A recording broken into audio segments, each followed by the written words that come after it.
Hello everyone. In this video, I will demonstrate to you guys my small project which I made recently. In this project, I am using a DHT11 sensor to sense the temperature and humidity values and then sending these values to the thingspeak cloud server for visualization purposes, and then I am also plotting these values on TFT display using the LVGL graphics library, as you can see here. And this all is done using the ESP-IDF framework and not using Arduino. I will explain to you guys how I made this project. But before proceeding further, I would like to thank the sponsor of this video, PCBWay. With more than a decade in the field of PCB prototype and fabrication, they are committed to meeting the needs of their customers from different industries in terms of the quality, delivery, cost effectiveness, and any other demanding requests. They are one of the most experienced PCB manufacturers in the world. I hope my video's viewers will visit their website at least once to show their offerings. Now let's get started. I will try to explain this project with the help of an activity diagram. So basically this project is divided into 3 tasks. The first task is named as main task,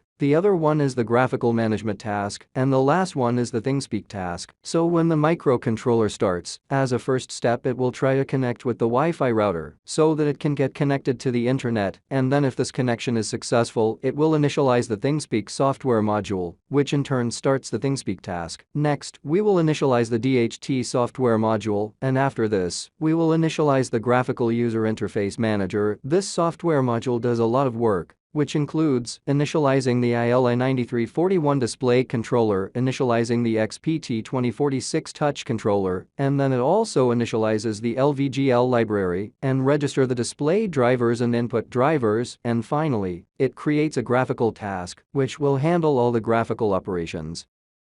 We get the temperature and humidity values from the DHT11 sensor in the main task, and if these values are valid and in range, then we send an event to the graphical task, which will update the temperature and humidity values on the TFT display, and these events are basically FreeRTOS queues. These queues are used to make the software design modular and scalable for future updates. Similarly, we post an event to the thingspeak task. This is again a FreeRTOS queue, and when we post an event, this task will send the temperature and humidity data to the thingspeak cloud server. And then at last we wait for some time. Here this time is 1 minute. The reason to select this 1 minute's time is because of the thingspeak. I am using a free account, and with free account, we can't send data at a fast rate. This is the source code of this project, which is written using the ESP-IDF framework. You can download this project from the links given in the description of this video. As I mentioned in the previous section, this is the main file of this project, which contains the main task. As you can see here, in the first step we try to connect with the Wi-Fi router. If the connection is successful, then we start the thingspeak module, and then we initialize the DHT sensor library. After that we call the graphical start function that handles all the graphical stuff. If you want to get more information on the graphical step, please watch my previous video. Links for this is given in the description of this video. Then we are in the main loop. Here we read the temperature and humidity information from the DHT sensor, and if the values received are valid, then we send an event to the graphical task and the thingspeak task to update the display and to send the data to the thingspeak cloud.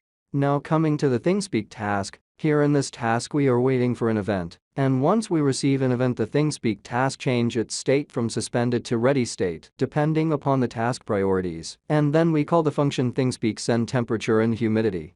And now in this thingspeak send temperature and humidity function, we are fetching the latest temperature and humidity values from the sensor buffer, and then we are creating an HTTP GET request to send the temperature and humidity values to the thingspeak cloud server. By using this event-based approach, we can add as many as sensors to this project.